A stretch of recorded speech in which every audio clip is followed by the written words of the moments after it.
What's up, everybody? Professor H. Shane Hawke here, and I'm bringing to you an actual new video series. As most of you probably know, or maybe you don't, because I'm not that important, I'm the head trainer here at the IWS Training Center in Montreal, Quebec, Canada. And I really like learning, so much so that I even took a bookish name for my gimmick name, or what have you. I really like finding new ways to teach students, and in this new video series called Training Day with Coach Hawke, I will be interviewing some of the best wrestlers from around the world on their wrestling school experience, what they do to stay ring ready, and if they could go back in time, what would they say to themselves on the first day of wrestling class? Folks, this is Training Day with Coach Hawke. Hope you like it. Who better to be my first guest than my co-coach at the IWS Training Center here in Montreal, Quebec, Canada. Folks, I am talking about one of the best wrestlers in the world, maybe the best wrestler in the world, Speedball Mike Bailey. Speedball, thank you for being with me today. My pleasure. Thank you for having me. Now, you are a veteran of all of the talk show circuits and the YouTubes and the Twitches. So if people don't know who you are by now, I'm sure that they are actively trying not to know. However, for the people who might not know, would you kindly introduce yourself for the audience?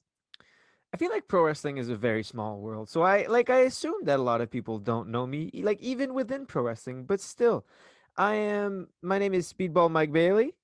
I've been wrestling all over the world for the past 15 years. Yes. I got most of my recognition wrestling for PWG in America. That's where a lot of people know me from.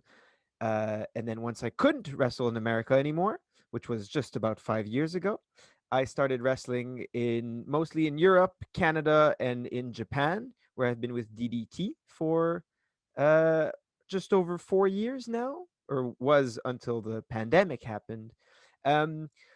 What Shane Hawke said, I am very grateful, being one of the best professional wrestlers in the world. I appreciate that very much. However, I'm aware of my skill set, and I truly consider myself probably the best independent wrestler around. However, I think the distinction is important between like television professional wrestler, because that's a whole world that I've not experienced Right. in depth.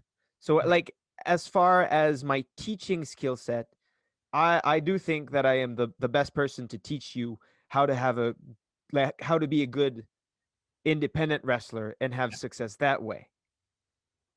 I say about John Cena a lot of things, about how people will mock him for his, or used to mock him for his skill set, for example.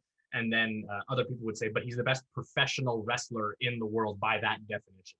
Right. And I would argue by cool match definition, nobody's touching you right now. And Right. let's find out how you got to that level, because you weren't that good on day one. Clearly, maybe you were. I mean, I remember we used to wrestle decade ago, and you were still killing it all the time.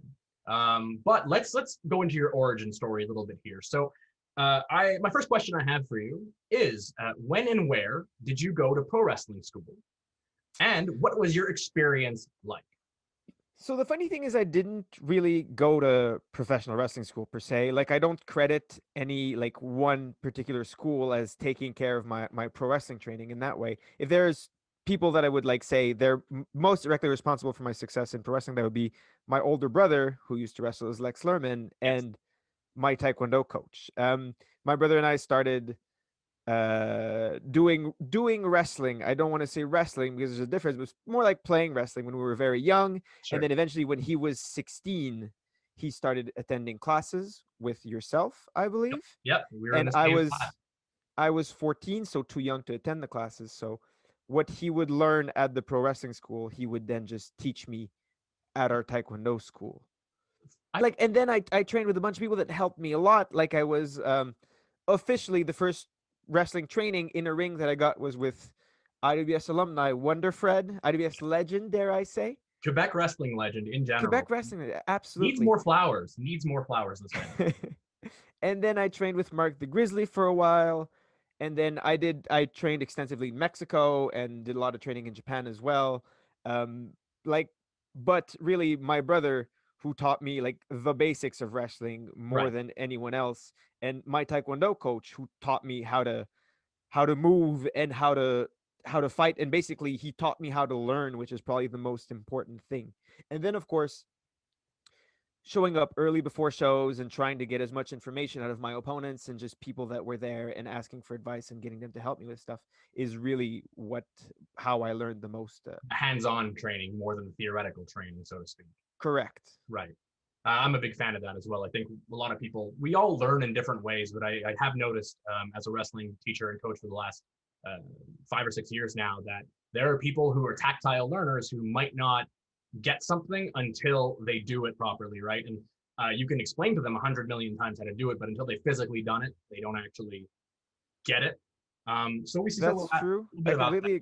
I completely agree with that, and I don't want to go off too much on it because Yeah. I'm sure I will as part of your next question. You will, I'm sure. So let's just jump right into my next question then. So my next question is, what do you do these days to keep yourself in ring shape physically and mentally?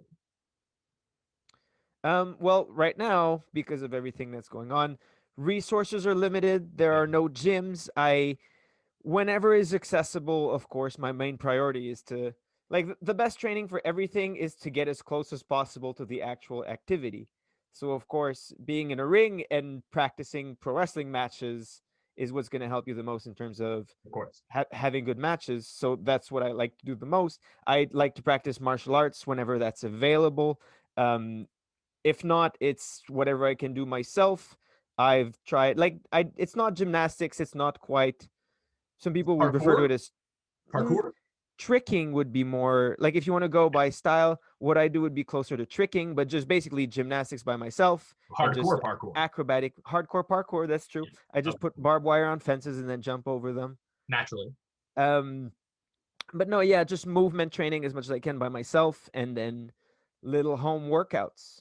Right on. And you've also, I've seen you work out in the gym with several wrestlers before. Quite Yes, a few from around the scene here. We have Beast King FTM, Frankie the Mobster, who I that's love true. dearly. And then there's also Jeremy Prophet, who I believe is Yes. focused more on physio kind of workout. Could you speak a little bit to that? So what would you do if you're in the gym? You have a gym right in front of you. They're like, here, Speedball, you got an hour to kill. What kind of exercises are you doing? So it fully depends. Again, what I enjoy doing is not necessarily what I would want to do. I I want to know I what works for you. What do you do? again, fully depends of what my schedule is like. But that's important. Yeah, Like uh Frankie the Mobster and Jeremy Prophet have two very different working out styles. right. Jeremy is his number one focus is safety. It's very old school, a lot of machines, very safe movements and Sure. higher reps and all that, which I think like helps him a lot with injury prevention and is exactly what I would do if I have a lot of, for example, a lot of bookings coming up, or I'm Right. going to be practicing a lot of martial arts and doing a lot of very, very like movement based stuff as Sure. well. However, if I want to have fun in the gym, then I like powerlifting and squats and deadlift and not so much bench press because I think that's just a bad idea overall. But So compound movements then, yeah, squat, basically. deadlift, those kind of things. Yep, So functional training then in the gym for you, as opposed to just trying to look strong and not have the power behind it. correct. Great. And what about mentally? What keeps you in a mental headspace? I mean, I think that most people know that you've had quite a few challenges in your career and life in general, some frustrating stuff going on. So, what do you do mentally then as a student of the game to keep yourself ready for opportunity? Staying busy. That's really the key, I think. Yeah.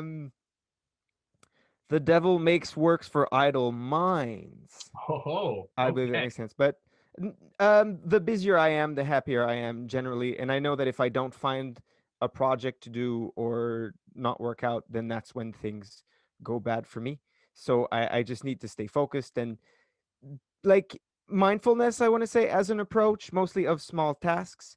Um, if you just make food for yourself mindlessly every day and just eat it, then that doesn't help you much. But if you're very mindful of, which is something I really like to do. I like to cook. If you're mindful of how you cook and what you eat, then cooking becomes an activity. It becomes a project. It becomes something that you're focused on and then it occupies your mind. And same thing for working out. Again, it's easy to just go to the gym and mindlessly do an hour of whatever. Right. But if you're focused about it, then you can really get some results. Same thing for how I approach wrestling when I'm not doing it. Mhm. There are two completely different kinds of watching wrestling. There's sitting back, eating popcorn, and just enjoying the match. And Entertainment versus studying. but yeah, when I want to, like, how I watch wrestling, and I watch a lot of it constantly, is, trying to break it down and identify what works, and like constantly pause to film clips with my phone, and so I can have them in store, Right. and just keeping busy with Structure. little things, if that works. And I suppose that's a form of mindfulness. It is. It's a discipline in and of itself. Absolutely. Right. If you could go back in time to your first day of wrestling class, so in your case, the first time you were in a ring, let's say, you go back in time to your first day of wrestling class and give yourself one piece of advice, what would it be and why? Focus on structure. Sure. Structure is the most important thing. The To me, by far. Like, this is how I have the importance of things broken down in professional wrestling, right? Hmm. 25% is your preparation and your training. And then 25% is how you perform in the ring, like how you actually apply what you decided to do. And then 50%, the most important thing, is the choices you decide to make for what's going to happen in your match, right? And structure, I think, is probably the main part of that, though like logic and psychology also factor into that. Right.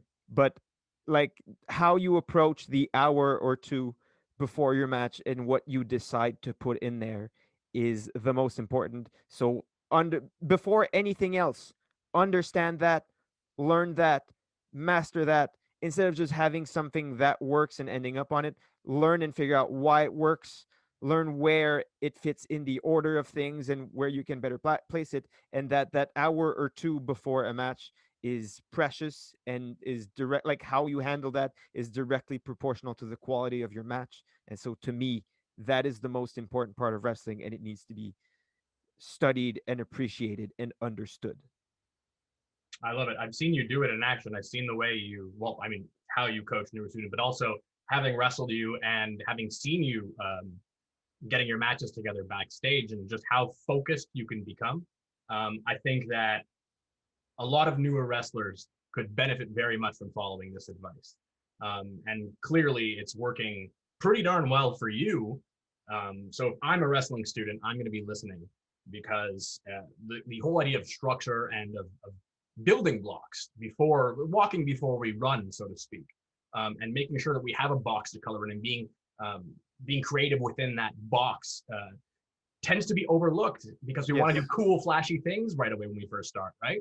You want to do like your super crazy spot that you gave up. And I think that taking the time to step back and to really examine it piece by piece is really important. And one of the reasons why I want to do this whole video series in general. So I agree with you on that. And that's what I've got for you. Those are going to be the three questions that I've asked. And on that, I will say, Mr. Speedball and Mike Bailey, it has been a pleasure and always a pleasure to be co-coaching alongside you. Thank you for taking the time to do this and for putting up with my okay boomer technological know-how. Let's put it that way. And I will see you soon, I think. Wonderful. Thank you so much for having me. All right. Thank you very much. Take care.